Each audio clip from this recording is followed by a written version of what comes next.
มีสิบคนหมอไปเจ้าได้ออกตัวงานโยมเอา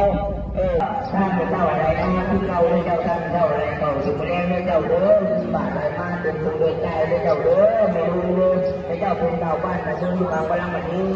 มันรู้หมดตาตัว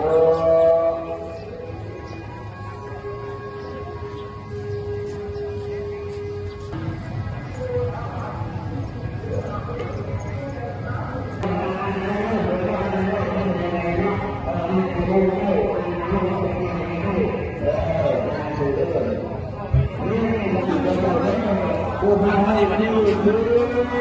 สิ่งอะไรเด้อดูกันอยู่ตลอดเด้อเด้อก็บ้านเฮาเนาะมีที่บ้านอยู่แล้วพวกมันมีที่บ้านกินตัวใหญ่ได้มาเจ้ามาดูเจ้าเด้อถ้ามีเจ้าอะไรไปจะได้กำลัง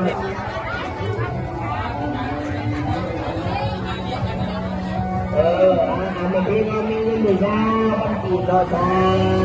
ตัวเด้อมันมีมันยืมมันลืมชาตัวว่าอะไร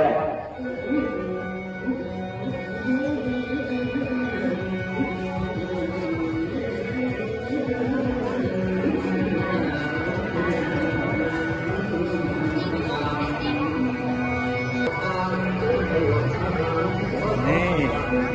สาวโสดร้องนี่